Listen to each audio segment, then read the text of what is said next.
আমার বলা তিনটি জিনিসের মধ্যে যে কোনো একটিকে এ নামের প্রত্যেক ব্যক্তিদের কাছে রাখতে পারেন।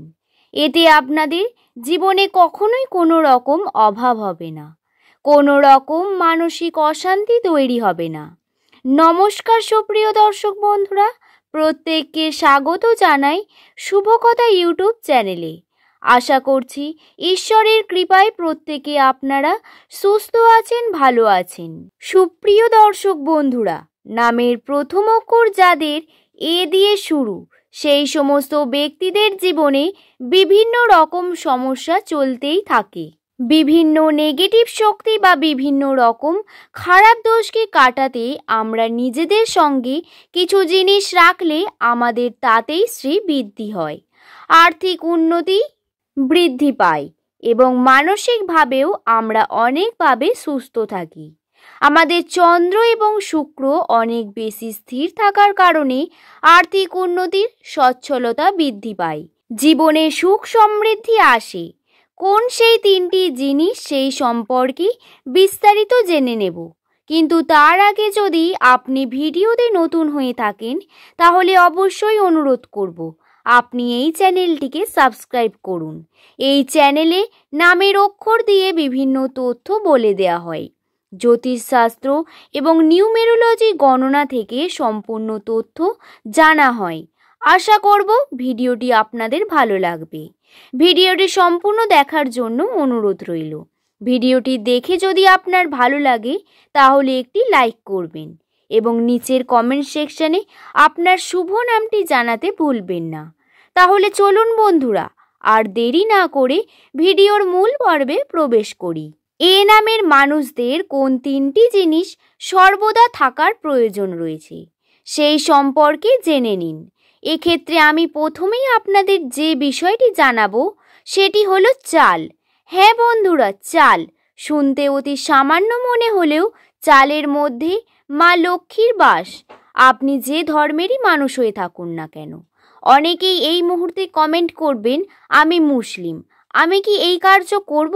তাহলে আমি আপনাদের অবশ্যই বলবো আপনি যে ধর্মেরই মানুষ হন না কেন, নামের প্রথম অক্ষর যদি এ দিয়ে হয়ে থাকে তাহলে আপনার চন্দ্রের মধ্যে দোষ বর্তমান। শুক্র ও বৃহস্পতির জন্য আপনার আর্থিক উন্নতি বারংবার ব্যাধিত হয় এবং বারংবার কর্মক্ষেত্রে বাধা আসে। এই বাধাকে দূর করার জন্য চাল এক্ষেত্রে অপরিহার্য। চালকে রাখার একটি নিয়ম রয়েছে।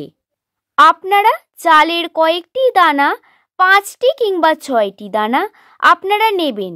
তারপর সেই চালটিকে আপনারা সাদা কাগজের মধ্যে মুড়িয়ে নিজের পার্স বা মানি ব্যাগ, যেটি আপনি ব্যবহার করেন টাকা পয়সা রাখার জন্য, সেই স্থানে রাখতে পারেন। যদি ভিডিওটি কোনো গৃহের মহিলা দেখেন তাহলে আপনাকে বলবো এই কার্যটি করতে পারেন এবং এই কার্যটি আপনার গৃহের আলমারিতে করুন, যেখানে আপনি টাকা পয়সা দামি সোনা গয়না রাখেন।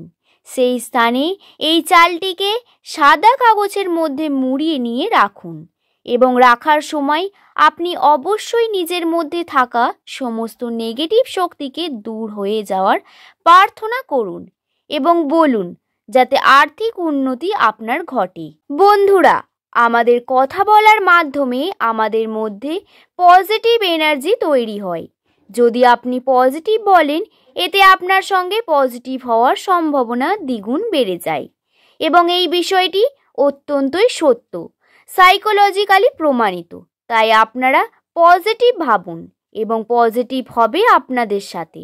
হয়তো দেরি হতে পারে কোনো কার্য, কিন্তু হবে অবশ্যই। দ্বিতীয় যে বিষয়টির কথা আপনাদের বলবো সেটি হলো পোস্তদানা। বন্ধুরা, পোস্তদানা এই ক্ষেত্রে একটি বিশেষ জিনিস।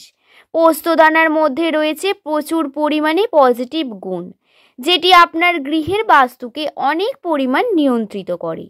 এবং যদি আপনার গৃহে এমনটা হয়ে থাকে যে আপনি গৃহে আসছেন এবং গৃহের মধ্যে ঝগড়া ঝামেলা দেখতে পাচ্ছেন এবং গৃহে প্রতি মুহূর্তই কলহ লেগেই রয়েছে, অভাবের সময় যেন বাড়তে থাকছে এবং কোনো না কোনোভাবে মানসিক চাপ বৃদ্ধি পাচ্ছে, কর্মক্ষেত্রে উন্নতি না হতে গিয়েও কর্ম সম্পন্ন হচ্ছে না, এমন ঘটনা যদি আপনার সঙ্গে ঘটে তাহলে আপনাকে ঘরের ঈশান কোণে এই স্থানে পোস্তদানা রাখতে হবে। কোনো পাত্রে রাখতে পারেন বা কোনো কাগজে মুড়িয়ে রাখতে পারেন বা কোনো রকম কোনো স্থানে নির্দিষ্টভাবে যেমন আপনি ভালো বুঝবেন তেমন রাখবেন, তবে ঈশান কোণেই রাখবেন। এতে গৃহের মধ্যে থাকা সমস্ত নেগেটিভ শক্তি দূর হয়ে যায়। বন্ধুরা, এছাড়াও যে বিষয়টির কথা আপনাদের বলবো সেক্ষেত্রে এটি হলো কড়ি। হ্যাঁ, কড়ি, যে কড়ি অত্যন্ত পজিটিভ হয় আমাদের প্রত্যেকের জন্য। প্রাচীনকালে এই কড়িকে অত্যন্তই বেশি মান্যতা দেওয়া হতো। বর্তমানে আধুনিক সময়ে আমরা অনেক বিষয়কে ভুলে যাই, কিন্তু যাই হয়ে যাক না কেন, প্রাচীনকালে বিভিন্ন ঘটনার মধ্যে কোনো না কোনো কারণ অবশ্যই লুকিয়ে থাকে, যা অর্ধেক আমাদের উদ্ধার করতে পেরেছি এবং অর্ধেক উদ্ধার করতে পারিনি। তবে কড়ি বিষয়টা অত্যন্তই সরল। কড়ি আমাদের শুভ কর্মের জন্য ব্যবহৃত হয়। মাতা লক্ষ্মীর খুব প্রিয় বস্তু হলো কড়ি। আপনি যদি নিজের সঙ্গে রাখেন সর্বদা, এতে আপনার শ্রী বৃদ্ধি পাবে। যদি আপনার আর্থিক দিক থেকে অবনতি হয় বা খরচার পরিমাণ বৃদ্ধি পায়, প্রতিনিয়ত কোনো না কোনো কারণে আপনার জীবনে বিভিন্নভাবে আপনি আর্থিক দিক থেকে ভুগছেন, যতটা উন্নতি করতে চাইছেন ততটা হচ্ছে না, বা বহু দিন ধরে চেষ্টা করার পরও কর্মে সফলতা আসছে না, এমনটা যদি হয় তাহলে এক্ষেত্রে কড়ি আপনার জন্য অপরিহার্য। কড়ি আপনার গৃহের আলমারি, আপনার ঠাকুর ঘর বা নিজের পার্সের সমস্ত স্থানে রাখতে পারেন। এমনকি আপনার গৃহে যে রান্নাঘর, সেই রান্নাঘরের যে চাল রাখার স্থান, সেই স্থানেও আপনি রাখতে পারেন। এটি কখনোই অন্যের অভাব হয় না। মা লক্ষ্মী সর্বদা প্রসন্ন থাকে। এতে কখনোই আর্থিক অভাব ঘটবে না। আপনার গৃহে শ্রী বৃদ্ধি পাবে। আশা করছি বিষয়টা আমি আপনাদের বোঝাতে পারলাম। বিষয়টি ভালো লাগলে একটি লাইক করবেন, চ্যানেলটিকে সাবস্ক্রাইব করে নেবেন এমন ভিডিও পাওয়ার জন্য। নিচের কমেন্টে অবশ্যই আপনার নামটি জানাতে ভুলবেন না। সকলে ভালো থাকবেন, সুস্থ থাকবেন, সাবধানে থাকবেন। সকলকে ধন্যবাদ।